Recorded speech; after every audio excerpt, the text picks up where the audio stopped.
The first letter came from Texas, the second from New Mexico, and the third from the Arizona Territory, and every single one of them said the same thing about Jonas Ashford, that he was a man who could not be held, could not be bent, could not be reasoned with, and God help any woman fool enough to try. Julia Turner had read all three letters. She had folded them neatly, tucked them into the pocket of her traveling coat, and boarded the westbound train from St. Louis with a carpet bag in one hand and a surveyor's map in the other, because she had not come to tame Jonas Ashford. She had come to match him. The year was 1883, and the Kansas Territory was still a place where a person could reinvent themselves completely or disappear entirely. And Julia Turner had decided, after 26 years of being told what she was and was not capable of, that she would do the former. She had inherited two things from her father when he died the previous winter: a small parcel of land in Calhoun County, Kansas, that sat on the edge of the Cimarron River, and a reputation for stubbornness so ironclad that the lawyer who read the will had looked up at her with something close to sympathy and said, "Miss Turner, the land is contested." She had looked right back at him and said, "It won't be for long." The town of Marin's Crossing had a population of roughly 300 souls, a main street that turned to mud in the rain, a general store that smelled of tobacco and lard, a saloon called the Red Dog that never seemed to close, and a sheriff who was getting on in years and preferred to spend his afternoons in the rocking chair outside his office rather than deal with disputes. Julia learned all of this within the first 20 minutes of stepping off the stagecoach, because she had the particular kind of face that invited people to tell her things, open, attentive, with dark eyes that caught and held whatever you threw at them. The driver told her about the sheriff. The woman sweeping the step of the millinery told her about the mud. The boy who carried her carpet bag to the boarding house told her about the Red Dog. Nobody mentioned Jonas Ashford right away.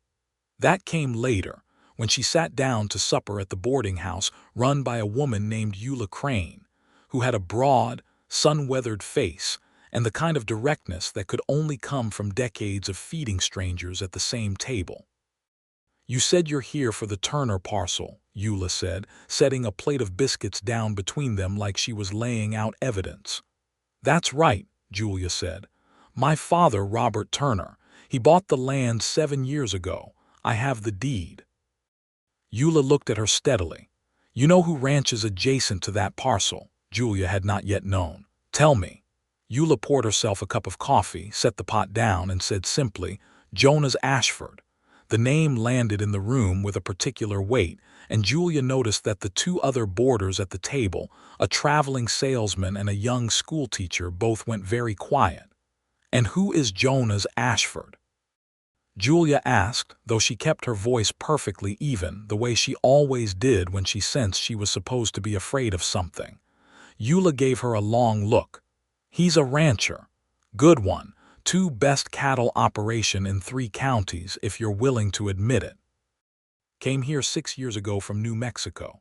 Before that, Texas. Before that, the Arizona Territory." She paused as if choosing her next words carefully.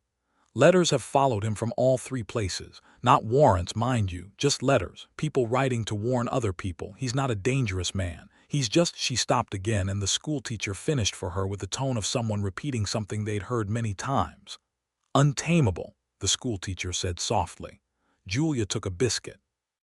"Good," she said. "I wasn't planning to try." She found out the rest over the following 2 days, piece by piece. The way you find things out in a small town where everyone knows everyone and gossip moves faster than weather. Jonas Ashford was 31 years old. He had bought the Cimarron Ranch before Julia's father purchased the adjacent parcel, and he had apparently believed, in the reasonable absence of anyone claiming the Turner land for 7 years, that it was functionally his to use. He ran cattle across the river boundary. He had built a section of fence that technically sat 6 feet into Turner land. He had, according to Eula, told 2 previous men who came to press the boundary claim to turn their wagons around and go home, which they had done, and nobody seemed entirely sure whether that was because Jonas had threatened them, or simply because the force of him standing on his own porch with his arms folded was enough to make a reasonable person reconsider. Julia Turner was not a reasonable person by anyone's definition except her own. She dressed carefully on the morning of the third day. Not in anything fancy, she was practical to her bones, but cleanly. She wore a dark blue riding skirt, a white cotton blouse with the sleeves rolled up because the Kansas summer heat was already building by 9 in the morning, and her father's old hat, which was too big for her and sat slightly crooked on her dark hair, and which she wore anyway because it had been his. She borrowed a horse from Eula's stable, a steady bay mare named Clover, and she rode out along the river road toward the Ashford ranch with the deed in her saddlebag and the 3 letters still in her coat pocket. The Cimarron ranch was something to look at. She gave it that immediately without any sense of resentment. It was simply true. The main house was built of stone and timber both, solid and square, with a wide covered porch running the full length of the front. There were outbuildings, a large barn that looked freshly maintained, water troughs, fencing that was well kept and straight. Cattle grazed in the distance, roan and black and mottled brown, moving slowly in the heat. It was a working operation, clearly loved, clearly tended. She respected the evidence of hard labor even when the labor had crossed her property line. She pulled up in the yard and was about to call out when a man came around the corner of the barn, and she understood immediately, in the wordless way of the body, why 3 states had found him notable enough to write letters about. Jonas Ashford was tall and lean, with the kind of build that came not from deliberate effort, but from years of physical work, broad across the shoulders, narrow through the hips, with sun-darkened skin and dark hair that wanted to curl behind his ears. He had a jaw that looked like it had been made with a carpenter's square and eyes that were a color she couldn't immediately name, somewhere between green and gray, the color of river water in the shade. He was wearing a worn canvas shirt with the sleeves rolled to the elbow, dusty trousers, and boots that had lived some kind of life. He stopped when he saw her, and he looked at her with those river water eyes with an expression that wasn't quite surprise and wasn't quite wariness and was, she thought, something she'd have to name later. "You're on my land," he said. His voice was lower than she expected, steady, with no particular inflection of hostility. He said it the way you state a fact about the weather. "I'm on the edge of yours and the beginning of mine," she said. "I'm Julia Turner. I believe you've been using a portion of my property." He was quiet for a moment. He didn't look away from her and she didn't look away from him, and there was a peculiar quality to the silence, not tense exactly, but charged the way the air gets before a storm. "Robert Turner's land has been sitting empty for 7 years, he said finally. "Robert Turner died in February," she said. "And I'm his daughter and his heir, and I have the deed in my saddlebag. I'd like to discuss the fence line." He studied her. She let him. She'd found early in life that most men expected a woman to fill silence, and she had trained herself out of the habit. "All right," he said at last, and something shifted slightly in his face, though she could not have said exactly what. "Step down and come inside. I'll put coffee on." She had not expected that. She had expected argument or stiff pride or an offer to buy her out immediately. She had not expected coffee. She dismounted, tied Clover to the hitching post, and followed Jonas Ashford up the porch steps and through the front door of the stone house. The interior was orderly and spare. There were functional things, a table, chairs, a stone fireplace, shelves of books along one wall that surprised her enough that she paused to look at them. He had everything from surveying texts to a worn copy of Moby Dick to what appeared to be a Spanish grammar book. "You speak Spanish?" she asked. "Working on it," he said from the kitchen, where she could hear the clank of the coffee pot. "The men who work my south pasture are mostly Mexican. It seemed discourteous not to try." She liked that. She filed it away behind the part of her that had come here prepared to fight. He came back with 2 mugs and set them on the table, and they sat across from each other, and she opened her saddlebag and laid the deed flat between them. He leaned forward to read it, and she watched him read it, watched the small movements of his face, the slight narrowing of his eyes at one section, the almost imperceptible tightening of his mouth at another. "This puts your eastern boundary at the row of cottonwood trees along the river," he said. "Yes. My fence is 6 feet east of those trees. I know." He looked up at her then, direct and unflinching, and she met it directly and unflinchingly. "What do you want?" he asked. "What's mine?" she said.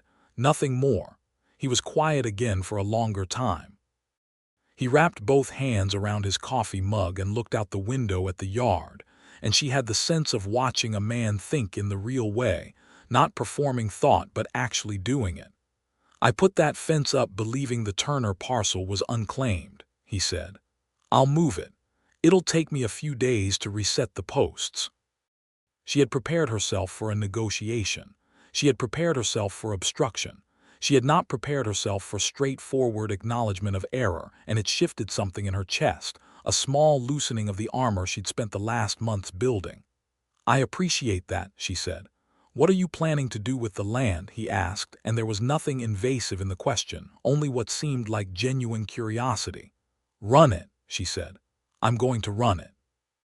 He looked at her again with those river water eyes. "On your own. I have enough to hire on 2 hands to start. The land has good grass and it's got river access.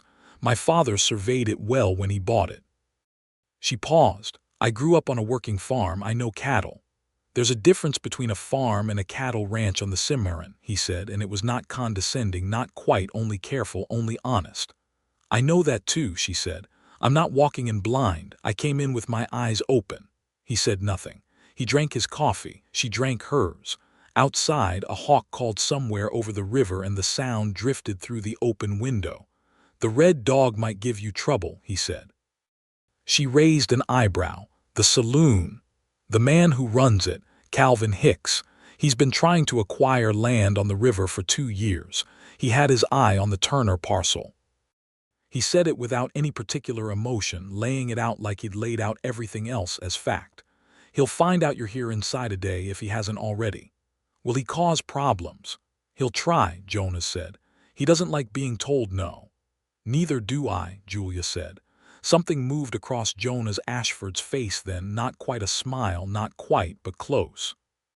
The corner of his mouth lifted just fractionally, and his eyes changed in a way she couldn't categorize, and she found that she was very glad she was already sitting down. She rode back to Eula's boarding house that afternoon with a great deal to think about. Over the next several days, Julia threw herself into the work of the land. She had enough money saved, careful, disciplined, saving over years of teaching school in St. Louis, to purchase basic supplies, tools, and lumber. She arranged to buy a small herd of 20 cattle from a man 2 towns over. She hired 2 hands on the recommendation of Eula's husband, a quiet man named Pete Crane who spent most of his time in the stable and proved to have an encyclopedic knowledge of everyone in the county. The hands were brothers named Marco and Luis Vega, Mexican-American men in their late 20s who had worked cattle on this range for years and who, when Pete told them the job, agreed immediately and showed up the next morning with their horses and their gear and their willingness to work. Marco was the elder by 3 years, steady and methodical, with a gift for reading the land and knowing where the cattle would drift. Luis was quicker, full of dark humor and opinions about horses, and he could fix nearly anything mechanical with a pair of pliers and whatever was at hand. Julia liked them both within the first hour, and she told them so plainly, and they seemed to receive plainness from a woman without discomfort, which told her something important about their character. She slept in a tent those first weeks, on her own land, while the hands helped her frame out a small house at the edge of the cottonwood grove where the Cimarron ran cold and green. She was not afraid of the tent or the discomfort or the heat, which was ferocious in August. She had slept in worse for shorter reasons. She cooked over an open fire in the mornings, learned the particular sounds of her portion of the river, the way the water changed pitch over the rocks downstream, the way the cottonwoods moved in the night wind, and she watched her small herd settle into the grass and felt something in her chest that she recognized, after a moment, as belonging. Jonas Ashford moved his fence line on the third day, exactly as he'd said.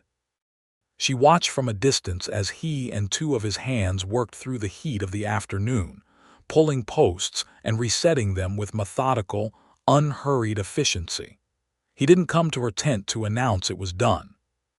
When she walked out to the cottonwood line that evening, the fence was right where the deed said it should be, 6 feet west of the first tree, the posts newly seeded in fresh-turned earth. She found herself, without quite deciding to, baking a pan of cornbread the following morning and riding it over to the Cimarron ranch. He was in the yard, doing something with a saddle that required a great deal of focused attention, and he looked up when she came in with Clover and the wrapped pan of cornbread across her saddlebag. "I thought that seemed like considerable work in the heat," she said, by way of explanation. "I'm a good baker." He looked at the pan. He looked at her. The ghost of that almost smile was there again. "Thank you," he said, and she noticed that he said it the same way he'd said everything else, without decoration or performance, just the plain truth of the sentiment. She stayed longer than she'd intended. She told herself it was because Clover needed rest in the shade, which was partially true. Jonas unsaddled the horse and put her in a shady pen with water, and then brought 2 chairs out to the porch, and they sat in the late morning shade and talked about the river, about the range grass, about the hard summer and what it might mean for winter feed, about the political situation in the territory and the railroad that was being discussed for the county. He talked to her the way he'd done from the beginning, without condescension, without the particular careful hedging that many men put into their speech when addressing a woman on practical subjects, as if they were afraid she might break. She found out in pieces things about him that filled in the shape the letters had suggested, without confirming the outline those letters drew. He had left Texas because of a disagreement with a land company that was buying up small ranchers by means Julia did not find entirely surprising pressure and manipulation, and the kind of legal maneuvering that was technically within the law and morally outside it. He had left New Mexico because the rancher he worked for had tried to claim wages he hadn't paid, and Jonas had refused, on principle, to accept that this was how the world worked. He had left Arizona, he said with a flatness that she understood covered something real because of a woman. He said it and stopped, and she did not press, and she noticed that he seemed to notice that she did not press, and something eased between them fractionally, some subtle adjustment of trust. "People write letters about you," she said. He looked at her, and she thought she saw something flash briefly in those river water eyes, not anger, but something adjacent to weariness. "I know. They call you untameable." "I know that too." He was quiet for a moment. "I take it you read them." "All 3, she said honestly. "I read them before I came. And you came anyway." "I came because of my land," she said. "Not because of you, but yes, I read them and I came anyway." He looked out at the yard. A pair of mockingbirds were arguing in the cottonwoods by the water trough. "What did you think?" he asked. "After reading them." She considered how to be honest and also fair. "I thought the people who wrote them were afraid of something they didn't understand. I thought they called you untameable because they couldn't control you, and that those are different things." He turned and looked at her then, fully, with those serious gray-green eyes, and the moment stretched between them in the heat and the bird noise and the smell of the river. And Julia Turner felt something she had not felt in a long time, something she would not name yet, not to herself, not quite, but she felt its presence the way you feel a shift in temperature before you can say whether it's turning warm or cold. Calvin Hicks arrived on her land on a Friday in September. She was out along the east fence line with Marco, checking the water levels in the secondary trough they dug from the river, when she heard horses. There were 3 of them, and the man at the front was heavyset and florid-faced with the look of someone accustomed to being agreed with. He had 2 men behind him who were not so much cowboys as they were a demonstration of resource, and they sat their horses with the studied indifference of hired weight. "Miss Turner," Hicks said, stopping his horse at a distance that was close enough to be deliberate. "I've been meaning to come out and introduce myself. Calvin Hicks." I run the Red Dog Saloon, and I have some interests in this county that I think you and I should discuss." "Good morning, Mr. Hicks," she said, straightening from the trough and looking up at him steadily. Marco was very still beside her, not tense so much as attentive. "What would you like to discuss?" Hicks looked around the property with the manner of an assessor. "I'll be straightforward with you," he said, which was, she thought, almost certainly a lie. "This is fine land, good river access. I had an offer in mind for it when I heard the Turner parcel was coming on the market. I'd like to make you that offer." "It's not on the market," she said. He smiled in the way of someone who doesn't believe the first thing they're told. "Everything has a price, Miss Turner." "I'm not selling," she said, keeping her voice even and polite and absolutely final. "I appreciate the visit." He studied her the way men study things they think they can outlast. "It's hard country for a woman on her own," he said, and left it there, "the way you leave a loaded rifle against a wall." "I'm not on my own," she said pleasantly.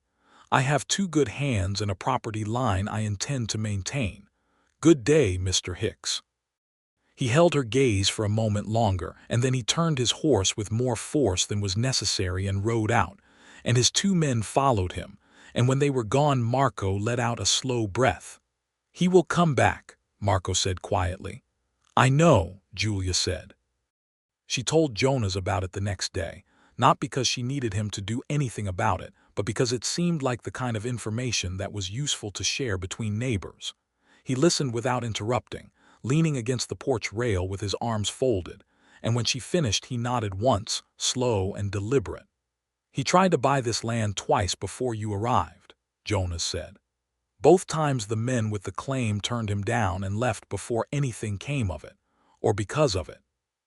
"You think he pushed them out?" "I don't know," Jonas said. "But he runs 2 of his horses on the East Range with the understanding that someone's watching them, and those men aren't hired for their cattle knowledge." He looked at her directly. "Be careful." "I'm being careful," she said, "but I'd like to understand what I'm dealing with more completely." He was quiet for a moment. Then he said, "Come and ride with me tomorrow morning. I'll show you the range and the boundaries. It helps to know the ground." She said yes, and then spent longer than was strictly necessary that evening trying to understand why her heartbeat had done something irregular at the invitation. The morning ride was one of those September mornings in Kansas that makes the entire brutal summer worthwhile. The sky a deep, clean blue, the air still cool enough to feel like a mercy, the river running bright and quick over its stones, the golden heads of the bluestem grass moving in long, slow waves across the bottomland. They rode out from her property and along the river rode north, and Jonas showed her the landmarks and the boundaries and the quirks of the land with the thoroughness of someone who had learned it by walking every inch of it, which she suspected he had. He was different on horseback. She had noticed from the first that he was a man who carried himself carefully on the ground, economical in his movements, measured in his speech. On a horse he was completely at ease in a way that went beyond competence into something approaching grace. He rode a big gray gelding he called Hatch Short for something she didn't ask about yet, and the horse moved like an extension of him, responsive to weight shifts and small pressures. "Your mare's got good feet," he said at one point, watching Clover pick her way across a rocky ford. "She's steady," Julia agreed. "Not fast, but steady. I'll take steady." "That's a useful preference in all things," Jonas said, and there was a quality in how he said it that made her look at him. But he was looking ahead at the river, his profile clean and unreadable in the morning light. They stopped at noon by a bend in the river where the water slowed into a deep pool under a stand of old cottonwoods and let the horses drink, and she had brought biscuits and cheese wrapped in cloth, and they ate sitting on the exposed root of the largest cottonwood, the river moving quietly past them, a kingfisher working the far bank. "Can I ask you something?" she said. "Go ahead," he said. "In Arizona," she said, and felt him still slightly like a horse hearing a sound it wasn't sure about. "You don't have to answer, but people write letters when they feel they've been wronged, and I'd like to know your side of it." He was quiet for a long time, long enough that she thought he would simply let the question pass and she would have accepted that. But then he said, "Her name was Rebecca Hale. She was 24 and I was 27 and I thought I wanted to marry her." He stopped. "She thought she could change me. She wanted a man who would settle into a particular shape, who would fit inside a particular life." Another stop. "When she understood I wouldn't, she told her father I'd made promises I hadn't kept, and her father told his friends and letters were written." Julia looked at the river.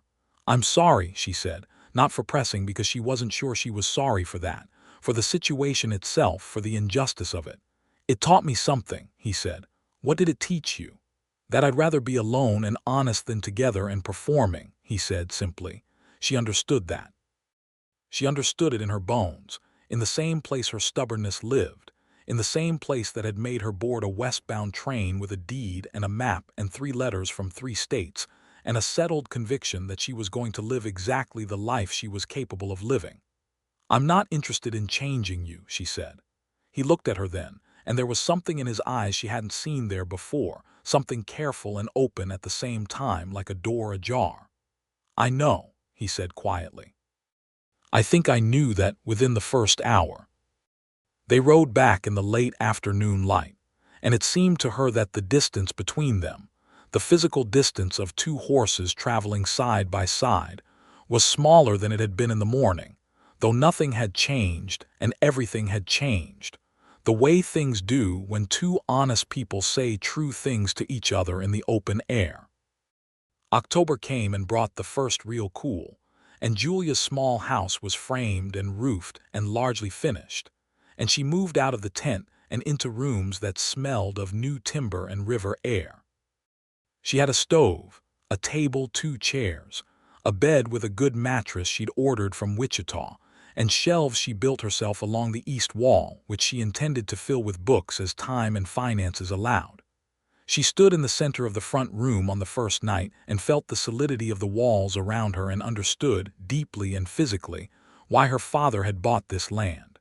It held something, a quality of peace and possibility together. Jonas came by in the first week of October on the pretext of checking the fence line, which she knew was not genuinely why he came, and she suspected he knew that she knew. He stood in the doorway of the small house and looked around it with a slow, assessing look. "You built the shelves well," he said. "My father taught me to use a level," she said. "Come in if you're coming in." He came in, ducking slightly through the low doorway, and stood in the middle of her front room, and she watched him take it in the neatness of it, the practical arrangement, the single vase on the windowsill with dried grasses from the riverbank in it. "It's a good house," he said, and the way he said it was not a small compliment. "It'll do," she said. "Sit down. I have coffee and I just made pie." He sat down at her table and she put pie in front of him and coffee, and sat across from him, and they talked for 2 hours, about everything and nothing, about the approach of winter, about a book they'd both read, about the way the territory was changing as more settlers came through, and the old open range began to be parceled and fenced. She told him about her year's teaching school in St. Louis, about the particular frustration of teaching bright children in a system that underestimated most of them. He told her about coming to Kansas, about the specific morning he had ridden up the Cimarron River road and felt, for the first time, that a piece of ground was speaking directly to him. "Do you believe a place can call to you?" she asked. "I believe this one did," he said.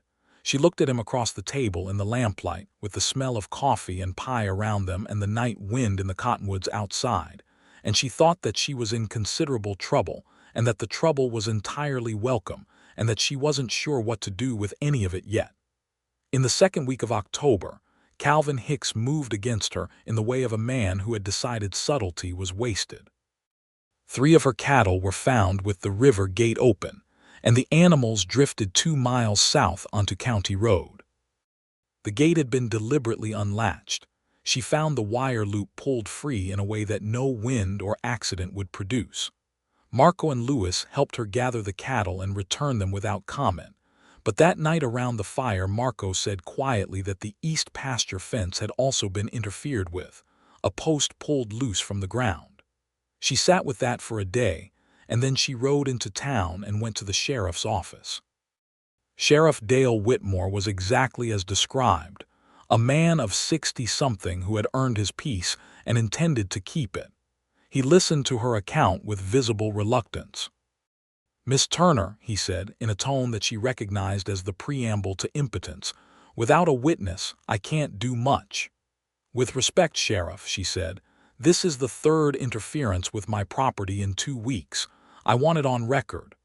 "I'll note it," he said, in a way that suggested noting it and doing anything about it were not the same enterprise.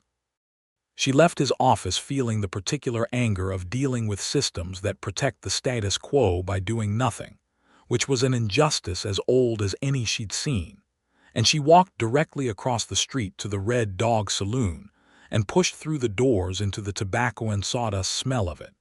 And she stood at the end of the bar until Calvin Hicks appeared from the back room and saw her and went perfectly still. "Mr. Hicks," she said, loudly enough that the handful of men at the bar could hear her clearly, because she understood that witnesses and audience were sometimes the only leverage a woman had. "My gate was opened and my fence was pulled last week. If it happens again, I will make your name and your conduct publicly known in every county in the territory. I have very good handwriting and I know how letters travel." Hicks looked at her with a kind of cold fury that she did not let herself flinch from. "You're making accusations without proof," he said. "I'm making a statement about future consequences," she said. "The accusations I am keeping to myself for now. Good day." She walked out into the October sun, and her hands were trembling slightly, not from fear but from the effort of containing herself, and she stood by Clover and breathed for a moment, and then she heard boots on the boardwalk behind her and turned. Jonas was there. He had apparently been coming out of the general store across the street and had seen the whole thing through the saloon window, or had arrived in time to catch the ending of it. He looked at her with an expression that was complicated, something that included concern and something that included, she thought, a fierce and quiet admiration. "That was either very brave or very dangerous," he said.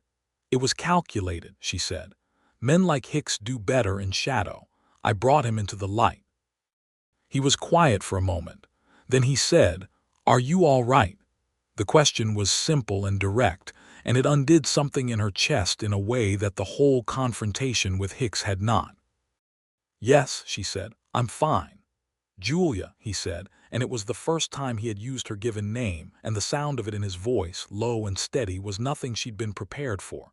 "Jonas," she said back, because she knew he'd hear in it exactly what she meant, which was, "I hear you, and I'm still here, and I'm not asking for rescue, but I'm glad you're present." He looked at her for a long moment in the October sun. "Come and have supper at the ranch tonight," he said. She came. She put on the cleanest dress she owned, which was not very fancy but was a deep burgundy that she knew suited her coloring, and she brushed her hair and left it down, which she rarely did, and rode Clover over to the Cimarron ranch in the early evening light. He cooked. She had not expected that either, but she had apparently still not finished being surprised by Jonas Ashford, because he put a proper supper on the table: roasted chicken, cornbread, beans done with dried chilies, sliced apples with cinnamon, and she sat down at his table and looked at it and then looked at him. "You cooked," she said. "I've been feeding myself for years," he said, sitting down across from her. "It was either learn or suffer. And you chose not to suffer," she said. "On that particular matter, yes," he said, and the ghost of the almost smile was there, and then it went all the way, and she saw Jonas Ashford genuinely smile for the first time, and it rearranged his whole face into something that made her heart pull in a direction she was no longer pretending not to notice. They ate and they talked, and the evening stretched out long and easy, the way evenings do between people who have stopped performing for each other. He refilled her coffee without being asked. She told him about her mother, who had died when Julia was 15, and about the years after when she had in many ways raised herself, practically speaking, and developed the particular self-reliance that some people found difficult to receive.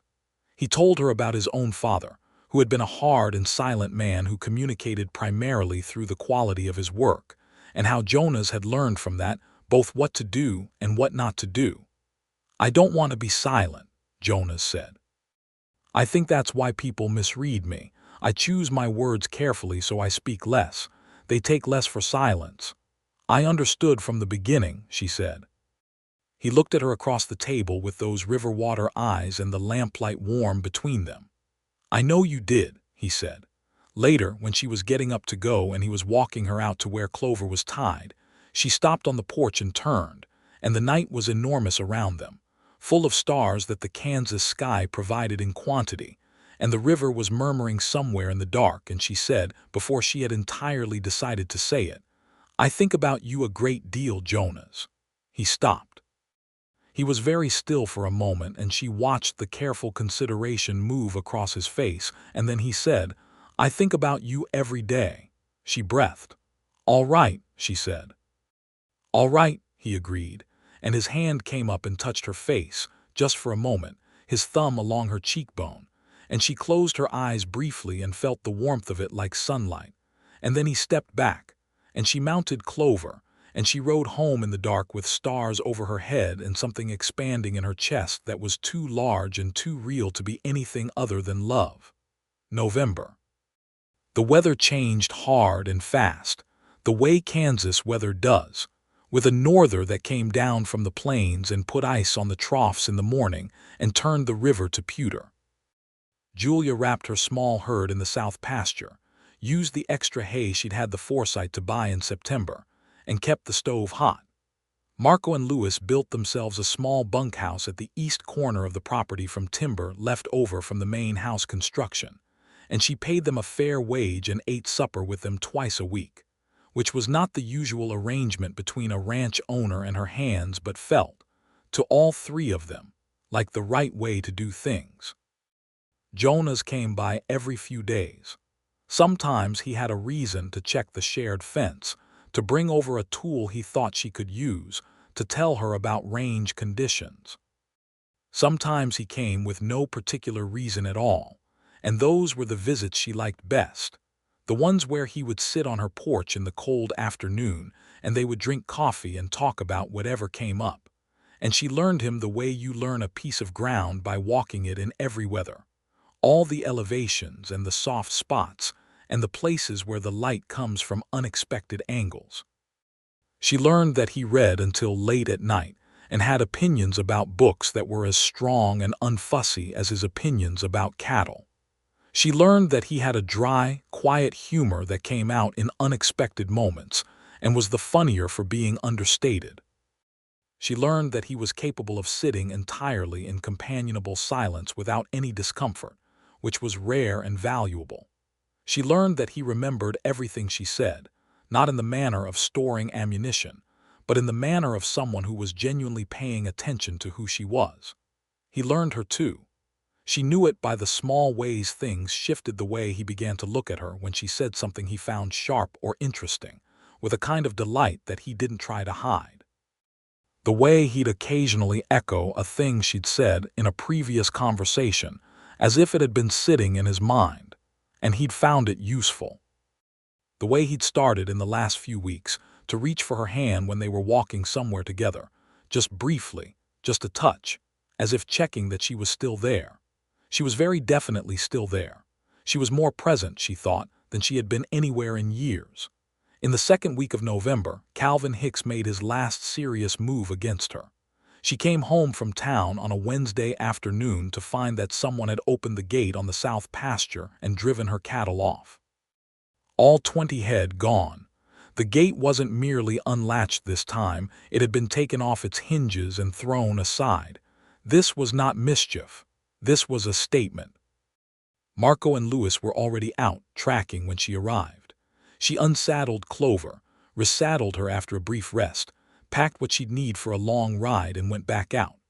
They tracked the cattle south and east, a clear trail in the soft November ground, and they found them at dusk, 5 miles from her property, penned in a makeshift enclosure on open range land that had no clear ownership. She was looking at her cattle through the temporary fence posts when she heard hooves behind her and turned. Jonas was there with two of his hands, his face set and unreadable in the gray evening light. "I was in town when I heard," he said. "Is everyone all right?" "We're fine," she said. "The cattle are there. Someone drove them out and penned them." He looked at the improvised pen. "This is county land. Anyone who pens cattle here and leaves them can claim them as strays after 14 days if they can't be reunited with the original owner." He said it quietly, and she understood the full shape of what was happening. This was Hicks trying to legally acquire her herd by removing them from her land and claiming they'd strayed. Her anger was cold and crystalline. "We're going to take them back tonight," she said. "Yes," Jonas said, "we are." They opened the pen and drove the cattle north by moonlight, all 5 of them working together: Julia, Marco, Louis, Jonas, and his hand, a young man named Cal who was quick and sure on horseback. It took 3 hours in the cold and the dark, and by the time all 20 head were back on Julia's south pasture with the gate rehung and latched, it was close to midnight. They stood in her yard in the lamplight that came from the house window, all 5 of them cold and tired, and Julia looked at Jonas and said simply, "Thank you." "It should not have been necessary," he said, and there was an anger in him, careful and controlled, that she recognized as the same kind she carried, not hot and explosive but settled and purposeful. She went to the sheriff's office the next morning with Marco and Louis and Jonas, and this time she had documentation, tracks, witnesses, times, and the specific knowledge of the makeshift pen and its location on county land. She laid it all out on Sheriff Whitmore's desk with the precision of someone who has thought through every objection in advance. "This is a coordinated attempt to steal my cattle by removing them from my property and holding them for the legal abandonment period," she said. "I want a record of it. I want it on record that Calvin Hicks is suspected, and I want it on record that you were notified." Whitmore looked at the 4 of them standing before him and did the arithmetic of public record and witnesses and decided that inaction was no longer comfortable. He nodded. He wrote it down. He said he would speak to Hicks. Whether he did or not, Hicks never troubled her property again. She suspected it was less the sheriff's intervention and more the calculation that she was not, as he had evidently assumed, the kind of woman who would eventually give up. She did not give up. She was incapable of giving up, constitutionally. Calvin Hicks seemed to arrive at this conclusion sometime in late November and redirect his acquisitions toward land with less resolute owners, and she heard very little about him after that. December came, and with it the first real snow, and the world went white and still and extraordinary. Julia stood on her porch the morning after the first storm and watched the way the cottonwoods held the snow on their bare branches, the way the river steamed faintly in the cold air, the way the cattle stood in the south pasture looking philosophically at this development. She breathed in the cold, and she felt that thing again, belonging, solid and sure. She was still standing there when she heard hooves and Jonas came riding in from the river road, Hatch's breath pluming in the cold air. He pulled up in her yard and looked at her on the porch, and she looked at him, and neither of them said anything for a moment. "Come down," he said. "I want to show you something." She pulled on her coat and her gloves and came down, and she mounted Clover, who was bundled in the stable and not entirely pleased about being brought into the cold, and she followed Jonas along the river road north for about a mile to a bend she hadn't explored, and there he stopped, and she stopped beside him. The river bend opened into a wide, shallow pool that had iced over along the edges but ran clear in the center, and the snow on the banks was absolutely unmarked except for a line of deer tracks, and the cottonwoods stood all around it bare and silver-white, and the morning light came through them at an angle that turned everything to something between silver and gold. "I found it my first winter here," Jonas said quietly. "I've never brought anyone else to see it." She looked at it for a long time, then she looked at him. "Why me?" she asked. He looked at her steadily. "You know why," he said. "I'd like to hear it," she said, and her voice was steady even though something was singing in her blood. He was quiet for a moment. The particular quiet she knew was not hesitation but thought, and then he said, Because you're the first person I have ever met who looks at this country the way I look at it. And because you're the first person I have ever been with who I can say true things to without calculating them first. And because, he stopped for a moment, and she saw the thing in his eyes that she'd been watching approach for weeks, fully present now, not guarded at all. I love you, Julia. I love you, and I have no intention of trying to change a single thing about who you are. The snow-white bend of the river held them in perfect silence. She reached across the space between their horses and took his hand in both of hers, her gloved hands around his. I love you, Jonas, she said. I have loved you since October, I think, and I have been watching you for long enough to know that what I love is not a picture of you but you, exactly as you are. He squeezed her hands, and the gray-green of his eyes was the warmest thing in the winter landscape, and then he was leaning toward her from Hatch's saddle, and she met him halfway, which was the only way she had ever known how to do anything, and they kissed there at the silver bend of the Cimarron River in the December snow, and neither of the horses objected, which she took as a sign. Christmas in Marin's Crossing was a modest affair, but it had its warmth. Eula Crane organized a gathering at the boarding house that was open to everyone who didn't have family to go to, which in a frontier town was a considerable number of people, and it was loud and cheerful and smelled of pine boughs and cooking meat. Julia came with Jonas, which prompted exactly the amount of pleased speculation she'd anticipated, and she simply walked in on his arm and let people look, because she had never been interested in managing other people's impressions of her. She met people she hadn't yet encountered: Jonas's neighbor to the north, an older rancher named Frederick Burke, who had been in the county since before the war, and who shook Julia's hand with both of his and said gruffly that it was about time. She met the new schoolteacher, a woman about her own age named Helen Marsh, who had come from Ohio and who was quietly, determinedly building a life in Marin's Crossing, and with whom Julia felt an immediate kinship. She met the Methodist minister and the owner of the general store, and the woman who ran the post office out of her front room, and the Vega family, Marco and Louis's parents and younger siblings, who had settled 2 years ago on the far side of the county. And she moved through the warm, crowded room with her hand occasionally in Jonas's, and felt herself becoming part of something. Jonas was not entirely comfortable in the crowd. She noticed it, the slight tension in him, the way he preferred the edges of the room to the center, but she also noticed that he stayed and that he made the effort, and that when she caught his eye across the room he always looked back at her with something that made the effort clearly worthwhile for him. They walked home together in the snow under the winter stars, and when they reached the point where the road forked between her property and his, he stopped and turned to her. I have been thinking, he said. That sounds ominous, she said, because she had found over the past months that his dry humor wanted to be met with her own. The corner of his mouth moved. I have been thinking about the future, he said, and about what I want it to look like. And I've been thinking about the fact that I'd like to walk you all the way home instead of leaving you at the fork. She understood him perfectly, but she also loved the precision of his language too much to skip over it. Is that a proposal, Jonas Ashford? She asked. It's the beginning of one, he said. The formal portion will come when I have found an appropriate ring, which will take me some time because the general store's selection is limited, and you deserve better than limited. He looked at her with complete seriousness. But yes, I am asking if you are willing to consider marrying me. She looked up at him in the star-bright dark, at this man who had been described in letters from 3 states as untameable, who had moved his fence line on the 3rd day without argument because it was the right thing to do, who cooked good food and read widely and spoke carefully and loved her without any desire to change her. And she said, I'm not only willing to consider it, Jonas.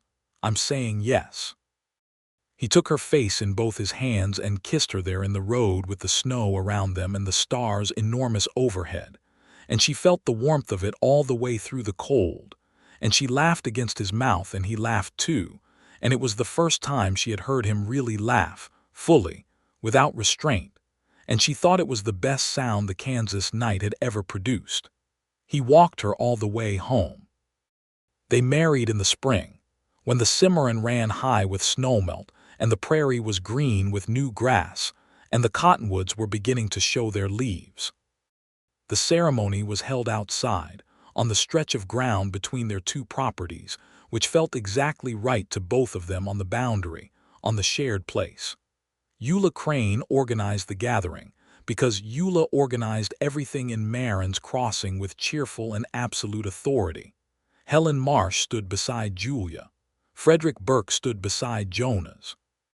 Marco and Louis were there with their whole family, and the air smelled of river water and early wildflowers, and somebody's excellent cooking drifting from the tables set up on the grass.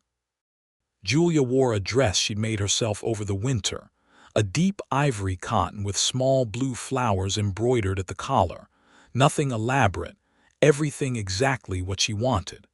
She carried a bunch of prairie grasses and early wildflowers that she'd cut from the riverbank that morning.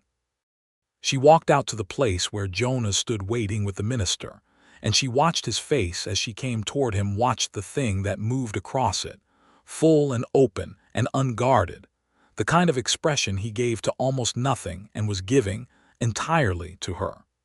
The minister was a straightforward man who kept the ceremony brief and honest, which was what both Julia and Jonas had requested.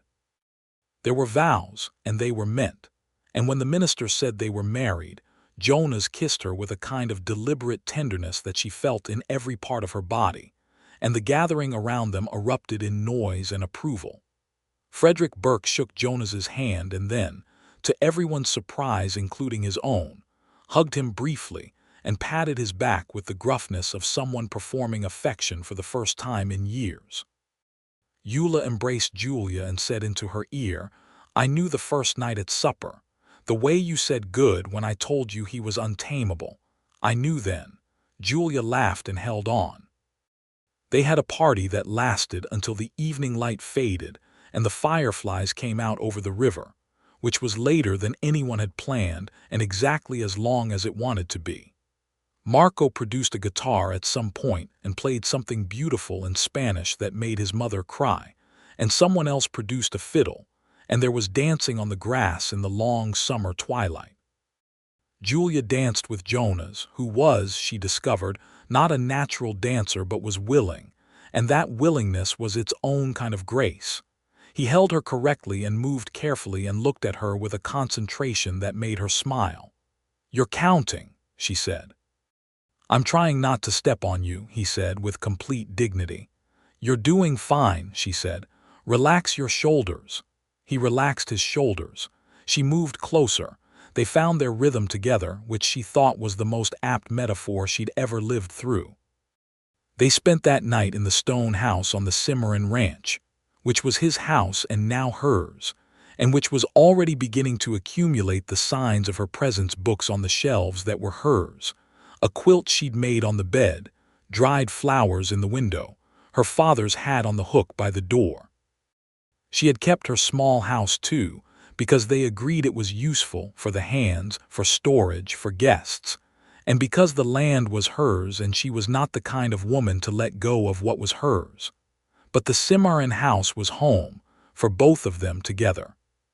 She lay awake for a while that first married night, in the dark and the spring warmth, with Jonas asleep beside her, deeply and completely asleep, the way she'd learned he slept, without any of the guarding he did while awake. And she looked at the ceiling and listened to the river and thought about the year that had brought her here, the train from St. Louis, the stagecoach dust, the tent in the cottonwood grove, the 3 letters she still had in the pocket of her traveling coat which was now hanging in the wardrobe upstairs. She had not come to tame him. She had come to match him. And they had matched, unevenly and exactly, the way all the best fits are, not smooth and frictionless but real, honest, the kind of fit that holds under pressure. Summer filled the valley of the Cimarron with heat and light, and the particular intensity of work that a cattle ranch demands. Julia ran both properties now in collaboration with Jonas, which meant their operation was larger and more complex and more interesting than either had been alone. She managed the books, She was significantly better with figures than he was, which he acknowledged without any embarrassment whatsoever, which she continued to love about him. And she managed the secondary herd on the original Turner parcel. And she hired a third hand, a quiet young Cheyenne man named Thomas Red Horse, who had been working seasonal labor in the county, and who had a gift with cattle that Marco said quietly was better than anything he'd seen in 10 years on the range. Thomas came with the particular wariness of someone who had dealt with too many employers who saw him before they saw his capabilities, and Julia sat down with him on his first day and said plainly, "I hire people for what they know how to do. Marco tells me you're the best he's seen with a difficult animal. That's what I want. Fair wage, fair treatment, and no nonsense from either direction.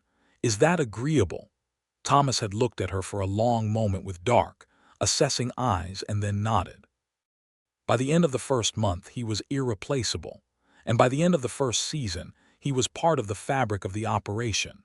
And Julia watched how the injustice of the territory pressed against a man like him, the casual assumptions of travelers passing through, the reflexive suspicion of the deputy sheriff who'd replaced old Whitmore when the old man finally retired, and she was direct about it, which was the only way she knew how to be.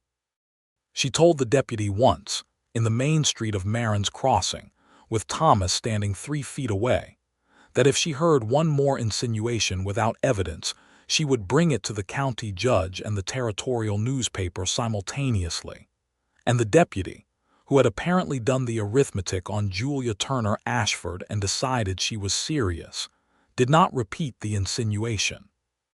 Jonas, for his part, had begun running cattle drives in the summer with Thomas as his second, which was an arrangement that produced results so consistently good that the Ranchers Association in Calhoun County, when they met in September to discuss regional operations, found themselves in the somewhat awkward position of having to acknowledge that the Ashford operation ran by a woman's management, and a Cheyenne man's range skills was the most efficient in the county. They acknowledged it with the particular stiffness of men who find facts inconvenient, and Julia accepted their acknowledgement with the particular sweetness of a woman who does not need their approval to know what she knows.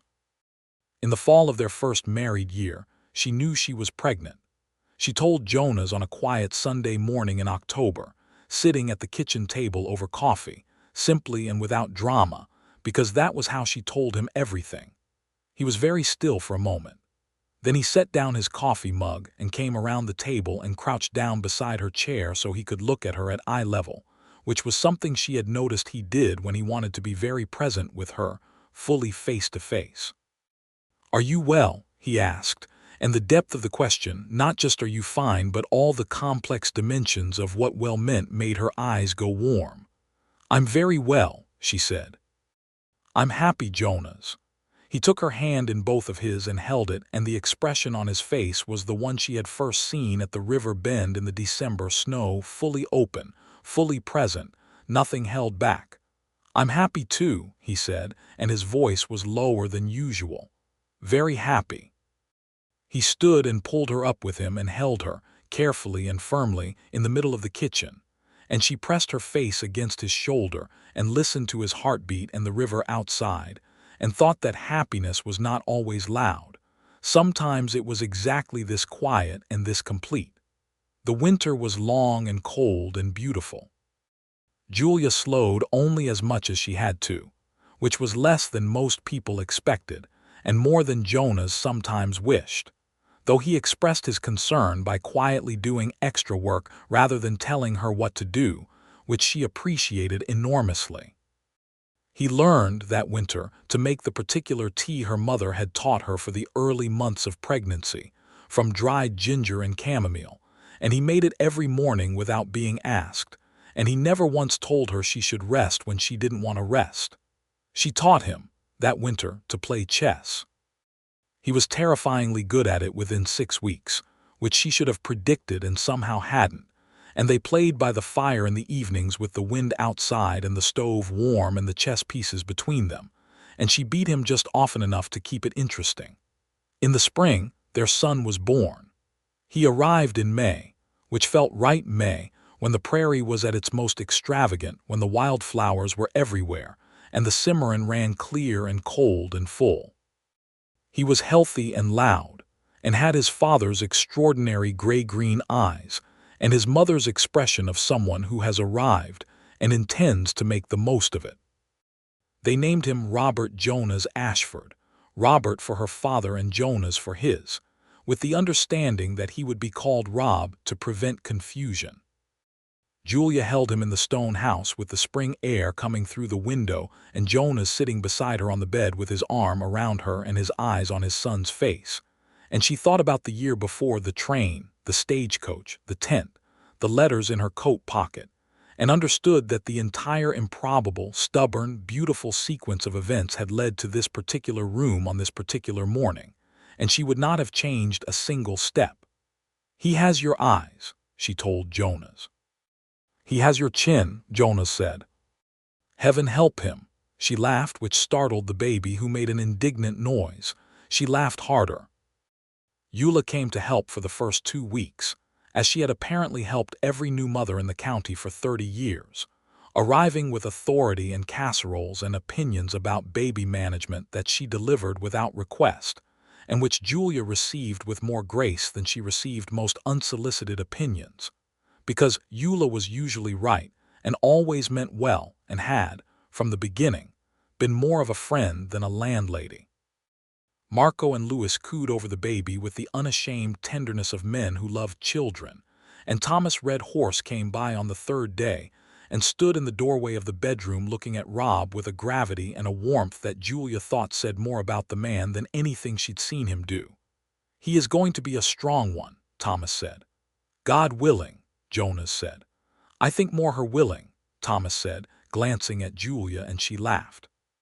Frederick Burke came by, brought a carved wooden horse he'd made himself, and stood in the yard holding Rob with the slightly terrified competence of a man who had not held an infant in 30 years and was determined not to show it, and managed remarkably well, and rode away looking pleased with himself. Life on the Cimarron settled into the rhythms of the ranch, of the seasons, of the particular kind of marriage they were building, collaborative, honest, occasionally arguing with the full-throated vigor of 2 people who had strong opinions and respected each other too much to back down when they were right, and who had learned that the argument was not the problem, but the withholding of the argument would be. They argued about fence placement. They argued about whether to expand the herd or improve the quality of the existing animals first. They argued about the best route for the winter cattle drive. They argued about politics, about the territory, about a particular chapter in a book they'd both read that they disagreed about fundamentally and pleasurably. They never argued about anything that mattered, because on the things that mattered they were, by some extraordinary luck of character, in agreement on honesty, on fairness, on the value of work, on how to treat people, on what the land was for. When Rob was 2, Julia's friend Helen Marsh married a man who came through on the supply route from Wichita, a decent, bookish man who was opening a small newspaper in the next county over, and who received the most thorough and unsparing character examination Julia Turner Ashford had ever administered to a stranger in one evening of dinner conversation. Jonas watched the examination from across the table with the quiet appreciation of someone watching a professional at work, and told Helen afterward privately that he had received a version of the same treatment and that it was, from his perspective, a sign of high regard. The newspaper man passed. Helen was happy. Her husband started his paper, and Julia occasionally wrote for it observations about cattle ranching, about water rights, about the particular challenges and particular glories of building something on the frontier, under her own name, which was unusual and which generated letters, some approving and some not, and she read all of them and responded to several, and remained herself throughout.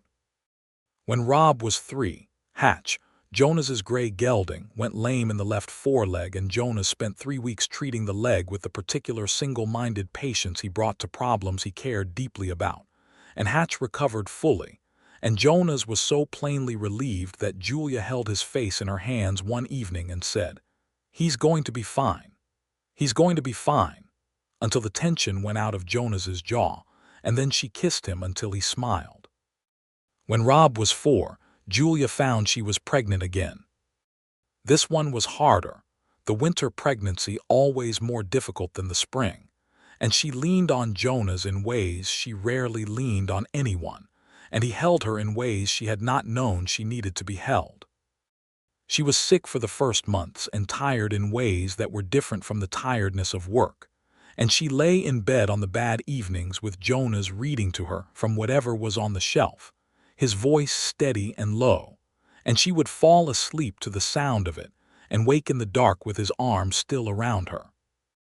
Their daughter was born in late April, just as the river reeds came back and the first wildflowers opened, and they named her Clara Rose Ashford, and she was small and dark-haired and furious from her first breath. And when Rob was brought in to see her, he stood very gravely at the bedside and said, with the solemnity of a 4-year-old philosopher, "She is loud," and Jonas said, "She takes after her mother," and Julia threw a pillow at him, and Clara screamed along in enthusiastic accompaniment. Rob loved his sister with the uncomplicated ferocity of older children who haven't yet learned to be complicated about it. He brought her things, a smooth stone from the river, a feather he found in the yard, a wooden horse Frederick Burke carved for her just as he'd carved one for Rob, and laid them at the edge of her cradle with a solemnity that undid both her parents completely. The years built themselves on the land the way good things build stone by stone, season by season, not quickly but durably. The Ashford operation grew, expanded to a third section of land they bought fairly from a family moving on to Oregon. Thomas Red Horse had, over 5 years, become not merely an employee but a partner in the practical running of the place, a man whose judgment Julia and Jonas trusted without reservation.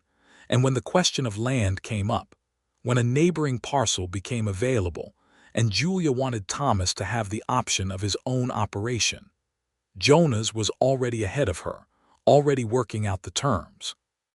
Thomas accepted it with the same measured gravity he brought to everything, and then, in private, sitting in the Ashford kitchen over coffee, said to them both, "I didn't think I would have this.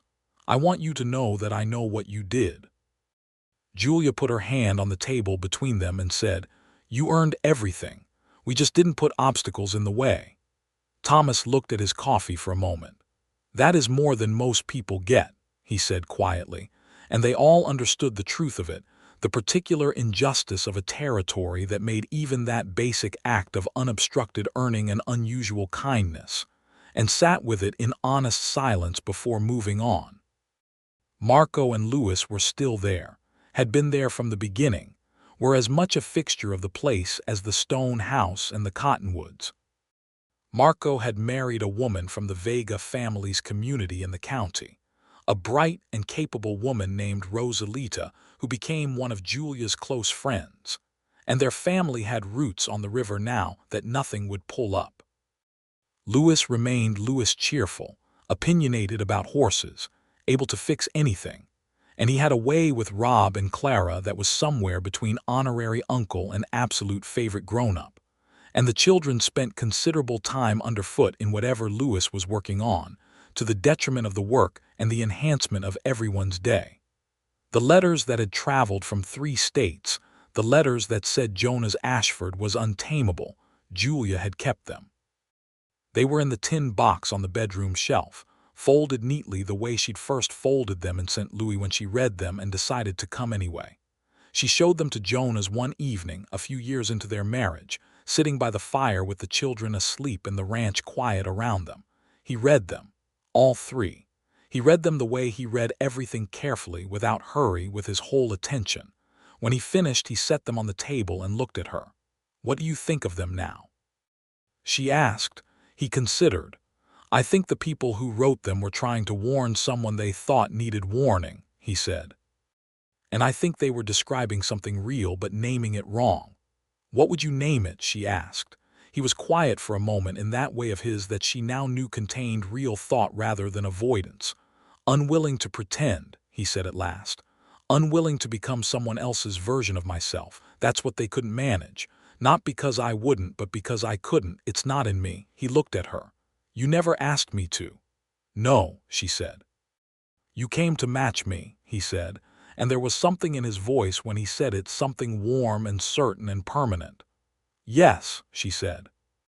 He reached across the table and took her hand in that way he had, 2 hands around hers, warm and sure. You did, he said. Entirely. She looked at him across the fire-bright room, this man who had been described in letters from 3 states as untamable, who had turned out to be not untamable at all but simply uncontainable, too large for other people's categories, too honest for other people's arrangements. This man who moved fences when he was wrong, who cooked, who made ginger tea in the mornings, who read to her when she was sick, who built a good fence and a good life and had never once tried to change the essential nature of the woman sitting across from him. She loved him. She loved him in the full-grown way of years, not the breathless early way but the deep and habitual way, the way you love the river that runs past your land. It's always there, it's part of the sound of everything, you would notice its absence in every waking moment. She squeezed his hands. He squeezed back.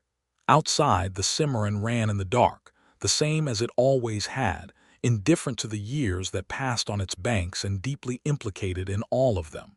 The cottonwoods grew taller. Rob grew taller, into a boy who had Jonas's eyes and Julia's tenacity, and his own particular sweetness that seemed to belong to no one but himself. Clara grew from loud and furious to loud and fierce and funny, a child who could not be stopped from having an opinion about anything, and who, at age 6, was already forming opinions about cattle management that were not always wrong. The stone house was changed by the years the way a house is changed by people who love it, pictures on the wall, more books than the shelves could hold, children's handprints in clay pressed to the window frame, a quilt on every bed, a rug Julia and Rosalita braided together one winter from old wool.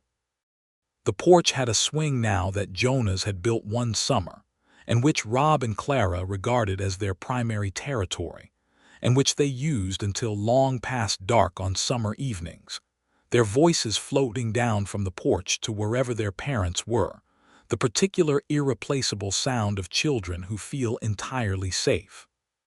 Frederick Burke died in the winter of 1889, peacefully, in his own bed, having made it to 70-something years with his full faculties and his ranch intact, and he left his property to the County Historical Society with a note saying he had no children but had found something close to family in the last years of his life.